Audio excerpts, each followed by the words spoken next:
I never thought I'd be here, staring into the eyes of the man I once trusted more than anyone, and wondering if I ever truly knew him at all. It was supposed to be just another quiet evening. The soft hum of the TV filled the background. The comforting aroma of fresh coffee lingered in the air, and Daniel sat across from me, strangely silent. He looked at me with attention I couldn't quite place, like he was bracing for impact. Then he spoke. At first, I thought he was joking. The words sounded absurd, so unlike him that I actually laughed, waiting for the punchline. But none came. His expression didn't waver. The seriousness in his voice made my stomach twist. "You want me to do this?" I asked, my voice barely a whisper. "I wouldn't ask if it wasn't important," he replied, his tone low and urgent. The weight of his request settled over me like a storm cloud. I wanted to scream at him, to ask what had happened to the man I married, the man who used to make me feel safe. Now he was asking me to walk into something murky, something dangerous. He wasn't giving me answers, only expectations. "I need you to trust me," he said. Those words hurt more than I could explain. Trust. The one thing that used to come so easily between us now felt like a weapon. "Daniel," I said softly, trying to keep my composure, "if you love me, you'll be honest with me." He hesitated. Then a sharp knock shattered the fragile silence. I jumped. Daniel went rigid. "Don't say anything," he muttered. "Let me handle it." The knock came again, louder this time. He moved toward the door, tension in every step. I stepped back, pressing against the wall, a growing dread curling in my gut. The man on the other side wasn't a stranger. I didn't know his name, but I'd seen him before. Once outside Daniel's office, and again in a coffee shop, watching from a distance. I'd convinced myself it was nothing, but now, standing in our doorway, his presence wasn't just a coincidence. "Daniel," the man said, his tone cool and controlled. "It's time." Daniel's grip tightened on the doorknob. "I told you I need more time." The man's eyes shifted to me, then slowly back to Daniel. "She's already in it." "What's going on?" I demanded, my voice shaking. "Who is he?"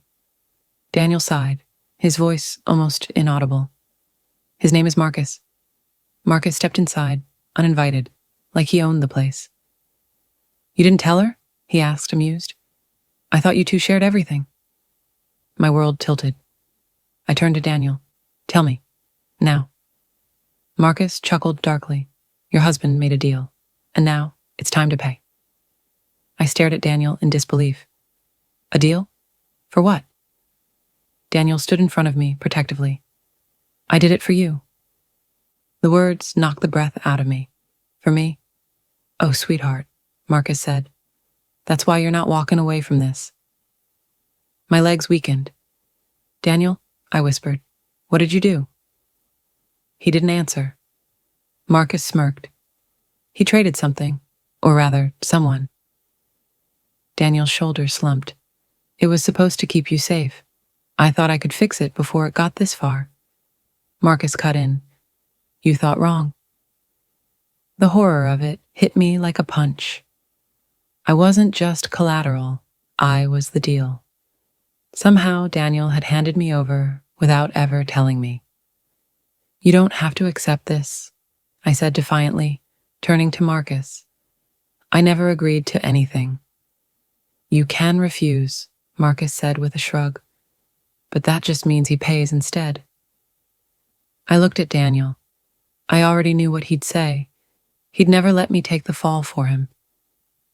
Then Marcus pulled out his phone. "I hoped you'd fight this," he said, pressing play.